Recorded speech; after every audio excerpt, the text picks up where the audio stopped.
You're listening to North Central Infused, the official podcast of North Central Electric Cooperative, your source of information for your cooperative and our community. All right, North Central Infused, it is September. Fall's almost over, right? You can't get here quick enough. We're hoping some things change. This is North Central Infused for September. We want to thank you guys for tuning in. I am your media specialist, Justin Jaggers. As always, I am joined by our Director of Safety and Loss Control, J.D. Cox. Great to be here. And our CEO, General Manager, Kevin Doddridge. Hello. And our Director of Marketing and Economic Development, Michael Bellapani. Hey. Hey, so we're just going to get right into this because people are dying to know, when are they getting faster internet? So, first of all, I'd like to start off by saying that this podcast is brought to you by Niagara Water. I don't know if people realize, but this, I don't know about this particular model. Tell us the history but of Niagara Niagara. Water, well, I don't know the history, but I do know that Niagara is bottled in Byhalia, so we got a plant there. And it's always good when if you told me some years ago that we'd be bottling water in our service area, I probably wouldn't believe you. But we're glad to have the product. It's a good product. So locally Not a paid produced. advertiser, though. I'm waiting on that check. I think it's called stalling. Yeah, I'm waiting on that check. When it comes down to the fiber, we are moving along, trying to move along as fast as we can, in a responsible manner. Anyway, had a good meeting yesterday with the Lieutenant Governor, and of course the people in the legislature that allocated some CARES Act money for some of these unserved areas. They're very interested to see how we're moving forward. We're moving forward pretty well. As I told the Lieutenant Governor, there's things that we can control, but there's some things that are out of control. So, we're dealing with the supply chain, trying to make sure that we can get materials in. There are certain labor issues that we have. We need splicers. So as these funds become available, as more co-ops get into the fiber business, you're going to see a little strain put on supply chain as far as product, which is not a bad thing because it shows the interest out there and show that we're trying to bridge that digital gap out into the rural areas that we serve. We really hope to, here before long, be able to provide our membership with some idea of these phases, where they are. We also are planning to have a website available before long in the next several weeks to where they can see those areas and go ahead and sign up for service. We are still cautiously optimistic that somewhere around mid to late October we'll have our first customers of Northcentral Connect, and hopefully by the end of the year hopefully have somewhere between 400 and 500 customers. The beginning is slow. The genesis of this is really slow, but we're really optimistic that once we get going, it's going to take off really fast, and everything will go a lot quicker than it did in these first 6 months. We've got a little rate activity going on in October, and we've got that in our edition of today to notify everyone. Roughly a 1.8% rate increase. I always like to point out that there's a TVA wholesale component, there's our retail component, there's also a fuel cost component of our rate. And fuel cost is what it costs to purchase the fuel to generate the power. It has nothing to do with fleets or vehicles or anything like that. We're going to raise our rates about 1.8%. That's the total revenue that we're trying to procure next year. Even with that increase, we are in the bottom 20% of cooperative rates throughout the United States. And as far as cooperative goes, we are one of the lowest in the state of Mississippi, probably in the bottom 10% there. It's just difficult if you're a high-growth cooperative, a lot of maintenance that's going on. We've got to make sure that we don't freeze rates for too long and have a large increase several years down the road. So small incremental increases is what we've been shooting for. The good news is, with the decrease in demand for electricity brought on by the virus starting back in March, TVA has been able to keep their cost of power down, their fuel cost adjustment. They haven't had to go onto the market to buy power on peaky days. So the fuel cost component of our bill is at an all-time low. So even though we don't know what the fuel cost will be when October begins and the rate increase goes into effect, we think there's a very good possibility that when you get your bill, you won't see an increase at all. It could be just completely flat. That's what we're hoping for anyway. We'll get information on that fuel cost adjustment probably in the next 2 weeks. And you can see a breakdown of these rates and what you're paying for on your bill at our website, northcentralelectric.com. You click on rates. We have business rates and residential rates on there as well. So if you need more information, we have all that for you on our websites. Right, a great way to look at your bill and see kind of how that's calculated.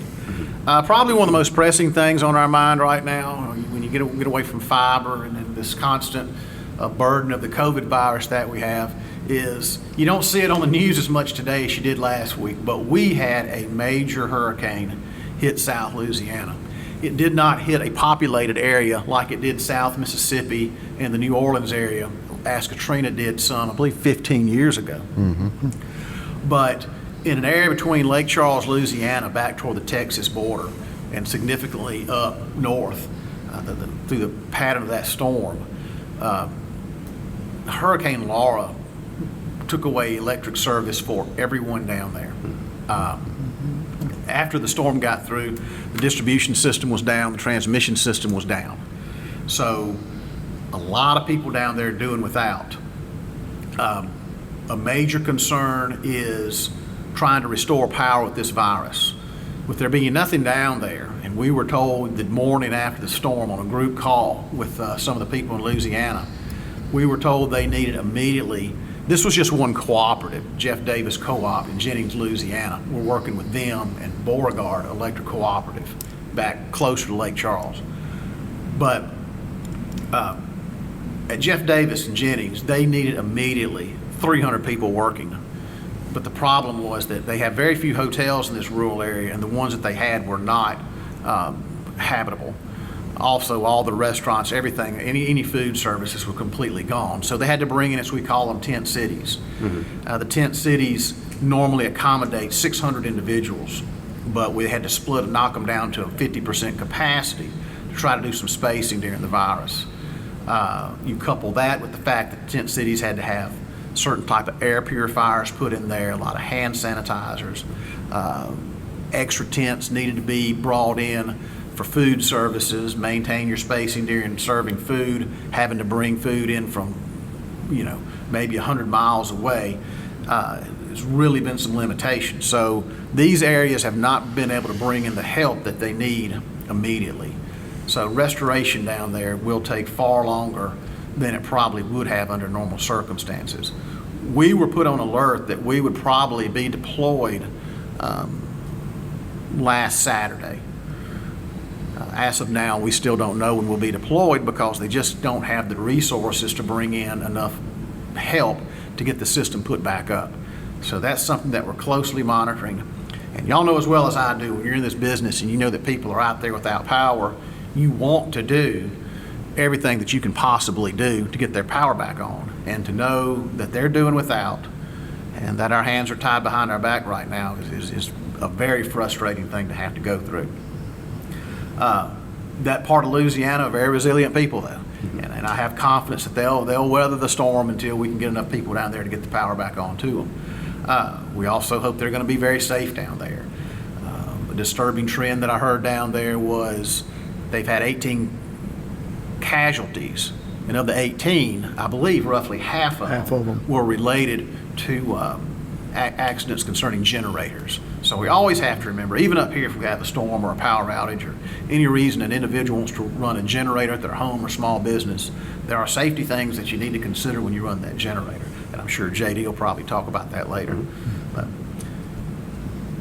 Okay. So I guess that's a good time to bring in the generator talk. Nice segue. Yeah. And I had to break up the awkward silence for a second. and I'll just pick up right from there when you're talking about just storm safety in general. Always we want people to remember we had some of the leftover hurricane weather to come through our area here. Provided a lot of rain and a constant wind there for a couple of days. And so just please remember, talk, with your family about it. If you're ever anywhere and you see any type of a line down, whatever you do, don't touch it. Assume that the line is energized and make sure that you keep, friends, family, pets, anything like that away from it. The general public, if you're able to do that. And then call the local power company. If you don't know who that is, or you really can't recall the number, you can just simply call 911. And, by address, they can associate that with the proper people to call. So really, really important that if there is a down power line, just please stay away from it. As Kevin said, some of the most unfortunate things to come out of storm power outages, long-term outages, and things like that is when people start using generators. The generators are not installed and used properly, and that poses dangers for the linemen out there trying to restore the power. And then after the generators have been running some time, for security purposes, people are kind of concerned that their generator could be stolen or something like that. So they bring the generator inside their garage. They shut the door and they leave it running. And, after a while when you do that, the carbon monoxide builds up. And sadly, that's where you have a lot of casualties during storms and stuff. So please, just like Kevin said, if you're going to use a generator, make sure that the generator is installed properly.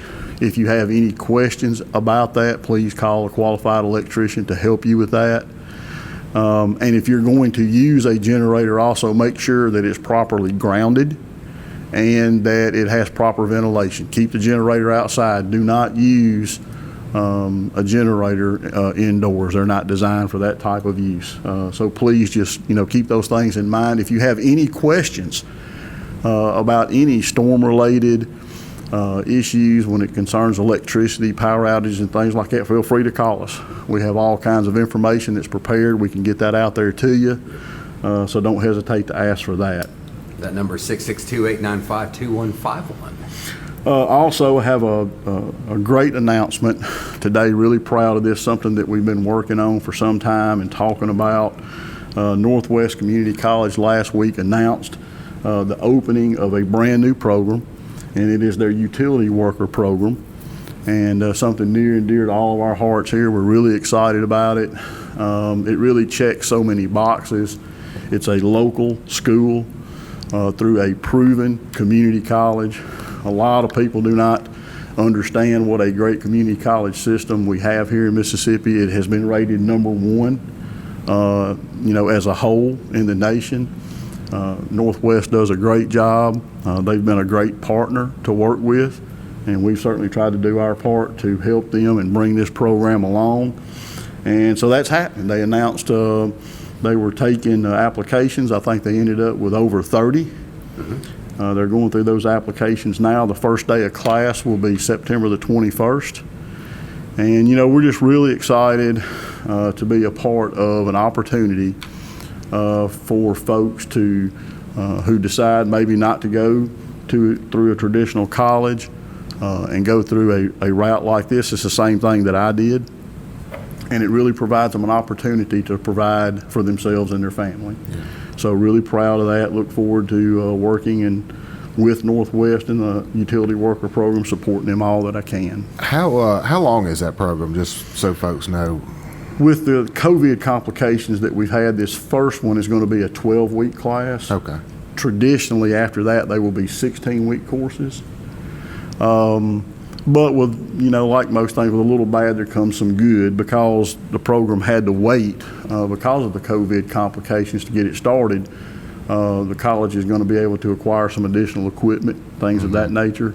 So where it's kind of put us a little bit behind as far as starting the program, it's helped us because we'll have, nicer equipment and stuff like that, for the folks to work with. So just so our audience understands, if a young man or young lady wants to go through this program and they complete the 12-week, 11-week program, what are they able to do at that point? They'll get a certificate, and what that certificate will help them do is it will give them a leg up when they go to apply to any utility company, cooperative, maybe some companies that are not even in the electrical business. It could be a communications business or things like that. And certainly, when they're filling out their application and going through the interview process, being able to prove that you went through a program like this that says that you can climb utility poles, that you can operate bucket trucks and digger derricks, and that you have your CPR card, you have your CDL license. These are things that really offset a huge upfront investment by companies, and sometimes it works out and the employees are able to get those things once they've started work. Sometimes they're not. So when you get an applicant that comes in and they already have this stuff, then there's a certain comfort level there. So it just gives them a leg up, to secure a job. Great. And also, one thing that's really exciting about this, it's the only program in the state of Mississippi that will actually allow college credit for this. And starting in the spring semester, if you complete the 16-hour course, you'll actually be able to get 15 hours of college credit for it. That's a semester. That's a semester, yeah. Roughly. So basically, you can use that in conjunction with, if you enter into an apprenticeship program, you can gain another 30 hours there. And then, of course, with any type of degree like that, there's going to be some math requirements, English requirements, things of that nature to finish up your other 15 hours. So eventually, a young person could complete the apprenticeship program, and when they're done, through that 4.5, 5-year process, they can take a few extra classes, maybe at night, whatever the case may be, and then come out of it with an associate's degree as well. So they'll graduate an apprenticeship program and have a degree at the end of it. So very proud of that. That's a huge plus. From a hiring standpoint, it really helps when you know that the potential employee already has skin in the game. And you also know that they've done some of the work, so they might have had an interest. But if they're going to complete the program and look for a job, then they've really balled in and they want to be a lineman. You don't get an employee who's maybe several weeks or months in the program decides they don't want to do it. I'll tell you one thing I like about these podcasts, that they're unplanned and unscripted, so I need to bow out here for a little bit, so don't say anything inaccurate. Thank y'all. Yes, sir. All right. Now that Kevin's gone, we can talk about releasing fiber maps. Exactly. Wait for the door to close. Hang on. So we go from that, and we're going to talk, I guess, about some community events that are going on, right? Yeah. Did you have anything else, JD? Yeah, I got one more thing. I'm sorry. Just no, that's fine. Just wanted to go over just a couple of COVID type subjects, something that we are continuing to practice here in the workplace, and just wanted to remind everybody to please social distance. Oh, absolutely. Just that's so important. If you look at so far what we know about it, if you look at how people are infected and how the viral load affects how bad their infection or their symptoms are, that social distancing is very important. Also, continue wash your hands. Oh, yeah. Really something that we probably should have been doing all along, but it's very important. And just remember, the soap and stuff is not that big of a deal. The soap is really just a way for you to keep your hands in the water for a long enough period of time. The water is really the magic there that does it. So we're doing all that here. And in addition to that, one of the new things that we've been able to do here, and Kevin has really supported us in that, is Michael and I have been able to get some UVC lighting. And we have a couple of units, and what that allows us to do is take these particular lighting units around the different parts of the building, depending on what size the room is determines the time. Mm-hmm. And we're able to expose the room to UVC light, which is a light that will actually disinfect and kill viruses, and how much of the virus and what type just depends on the length of time that you leave the lighting device in there.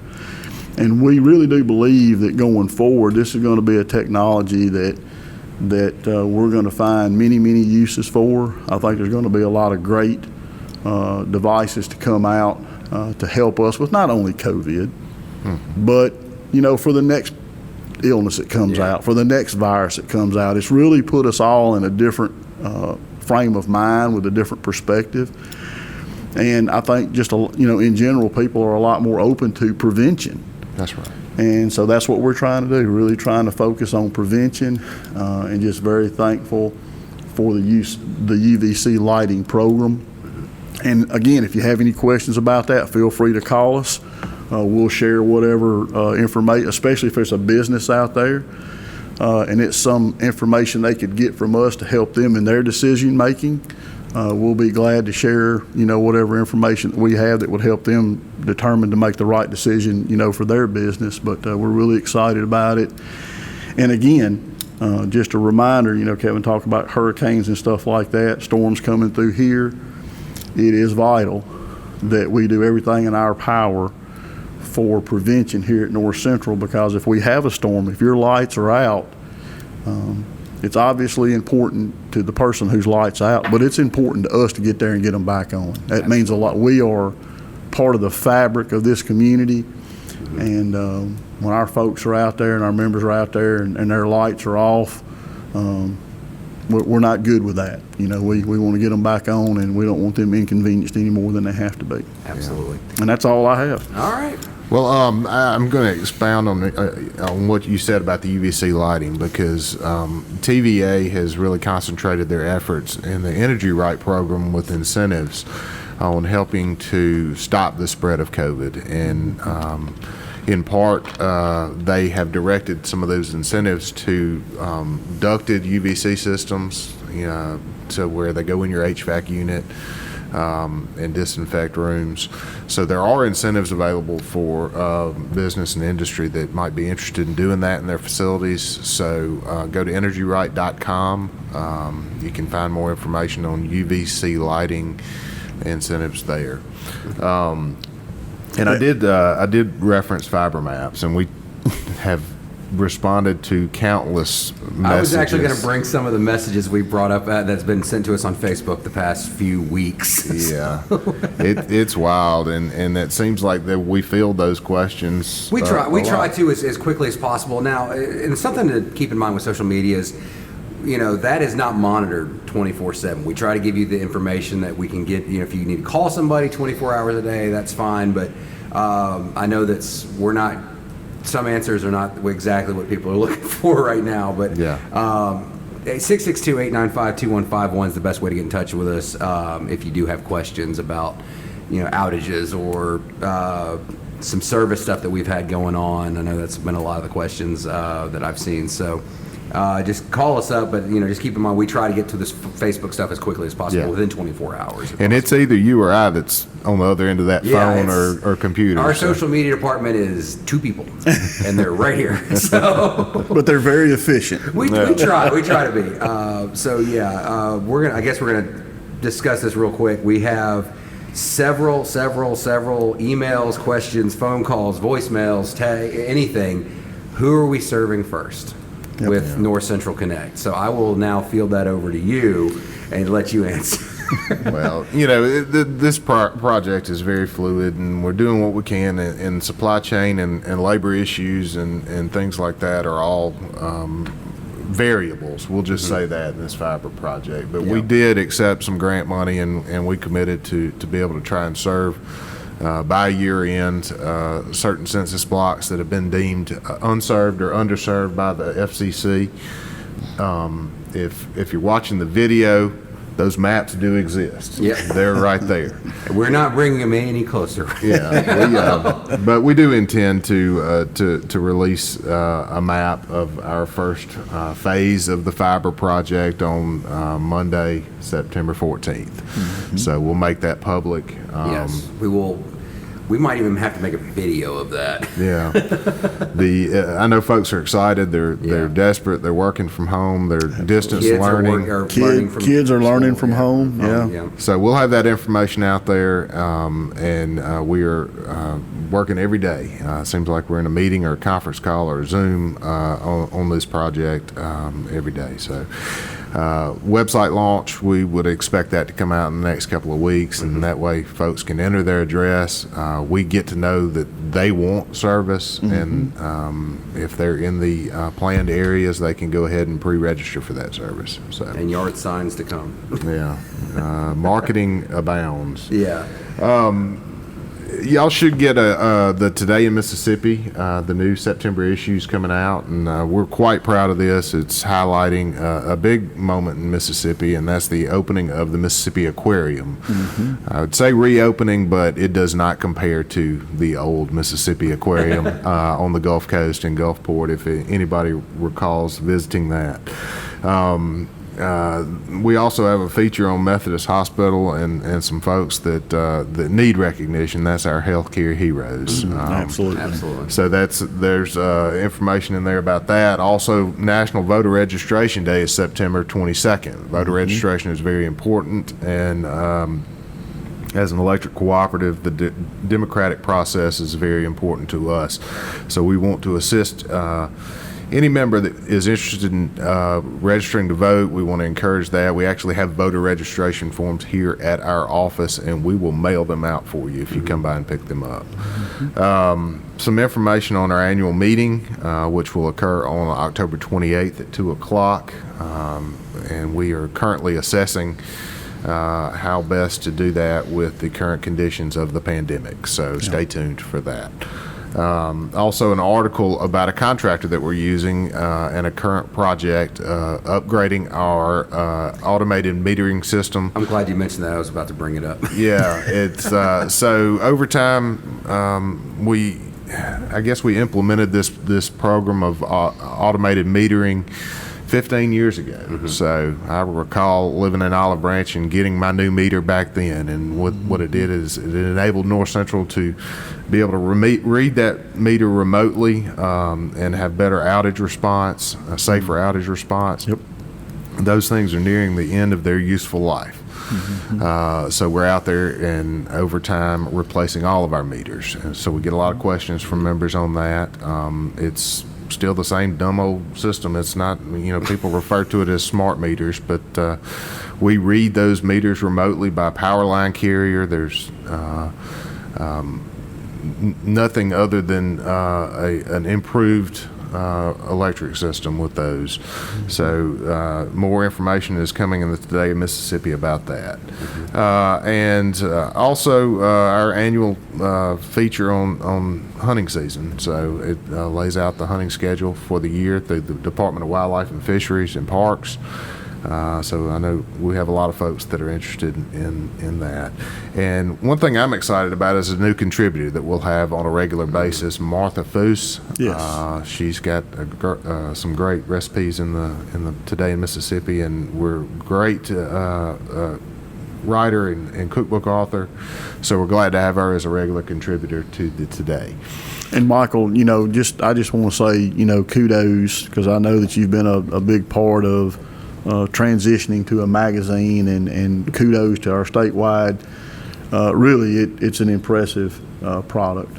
Really, the magazine is really good. It's the kind of magazine now to where you're going to walk in offices and see it on people's desk in their waiting rooms and things like that, and it's something that people are going to keep around the house for longer, for those recipes and things like that. So it really was an impressive transition from the paper to the magazine, and y'all just deserve a lot of credit for that. I mean, it really is a good product. Well, thank you for saying that. And that was intentional. Statewide staff had always done a great job with the Today in Mississippi as a newspaper, but as everything, you want to reevaluate and make sure that we stay relevant. And what we wanted as a committee was a coffee table type magazine, as you referred to. Yep. And we want to tell the story of Mississippi. We want to tell the story of co-ops. And if we're not telling those stories, people don't recognize what a great state and what a great co-op that we have. So. Yep. And I challenge anybody to read the magazine and say that they didn't learn something. I mean, there's a lot to learn about our state, and it is a good platform to tell that story. Yeah, it is. Well, thank you. But y'all should see that, and there's also a link on our website at northcentralelectric.com where you can look at the digital version. We have that. We post that to Facebook, Twitter, and Instagram as well. So you can follow us everywhere, just about. And September is very busy with fundraisers. A lot of these are fundraisers that were rescheduled from the spring due to the pandemic. So I just wanted to give a few dates for that. Wesley Meadows Retirement Community is having their annual golf tournament at Timber Truss, which is the old Plantation Golf Course, and that's going to be on September 17th. So if you go to Wesley Meadows' website, you'll be able to find information on how to register, and I'm sure if you called the pro shop, they'd be able to tell you. The 2+2 Scholarship Tournament is one that we support every year as a title sponsor. That's going to be on September 24th at Cherokee Valley Golf Club. Great event. I think they have a morning and afternoon flight for that one. And then the Honor Our Troops Golf Classic is going to be on September 25th at Olive Branch Country Club. And this tournament benefits the Walter Reed Society and the Military Order of the Purple Heart. Great. It's always a good event there. Yeah. It's a wonderful event and touching tributes to veterans. Very patriotic event. So be sure to come out to Olive Branch Country Club for that, and call the pro shop if you're interested in playing or sponsoring. So. Cool. All right, well, and one last thing that we're getting involved with in the community, I've kind of been saving this for last, is as we know, due to this pandemic, we have seen a lot of visitors cannot visit a lot of places. And one of the things that we did last summer that we missed out on this summer is because of this pandemic is we did not get to go visit Le Bonheur Children's Hospital for our Musicians for Le Bonheur project. So stay tuned. We're going to announce this on Facebook and on social media that we will be bringing a socially distant concert to the patients and families of Le Bonheur Children's Hospital. But we'll also have it available for you on Amazon Prime, and that every view kind of helps generate some sort of donation, because all these musicians that we brought last year were not able to visit this year. We got the Grove Recording Studio involved, and we recorded those artists, and the students of CTC, instead of getting an extended summer, they volunteered their time to come out and film and learn how to do video production and all kinds of stuff. So there is going to be 14 artists featured. Wow. And it's a lot from last year. Some of y'all's favorites from last year. I know you liked Allie Wallace, and you liked Danny Cosby, and a few other people. So it's really cool what we've done, and it's going to be a 3.5 hour long film of all these musicians that wanted to be there and perform for the patients and the families of Le Bonheur Children's Hospital. So you can find out more about that at musiciansforlebonheur.com, and stay tuned to our social media. So that about wraps it up for September. Remember, Monday, September 14th, we will have some sort of map that says where we're going to be serving Northcentral Connect, so you guys can get ready for that. I know it seems like it's a forever process, but we are working as hard and as safely as possible. It's no easy feat. No, Now, it's you know, not. if you think about this, it took us, this is North Central's 70th year of existence. Yeah. So it's taken us 70 years to build out our electrical system. And, That's and I don't anticipate it's going to take us 70 years to build out fiber to the home, but it's not an easy feat. It's not, so because please, how many miles of fiber are we working on right now? oh gosh, the exact number escapes me, but you know, I know the first run somewhere around 33 miles of fiber. Exactly. And then you got to get to the home from there. Yeah. So just be patient. Yeah. We'll have some exciting news coming in a couple of weeks, so stay tuned to our social media and our podcast, and please go out there, and if you're listening on Apple podcast, make sure to give us a review and a rating. Yep. We appreciate that. We're also on Podbean and Stitcher, so you can leave reviews as well. I think our first review came from JD. Yeah. Was it a good one? It was a good one. That's 5 star. All right, so we will see you guys in October. Be sure to follow us on social media: Facebook, Instagram, Twitter, and YouTube.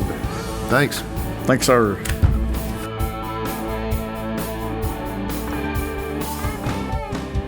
If you have a podcast idea or want to feature your small or nonprofit business on North Central Infused, email us at podcast@northcentralelectric.com. North Central Infused is streamed on iTunes, Podbean, and Stitcher, and is also available on our social media channels. Be sure to follow us on Facebook, Twitter, Instagram, and YouTube. Please do us a favor and subscribe to North Central Infused. Leave a review and even share an episode with others.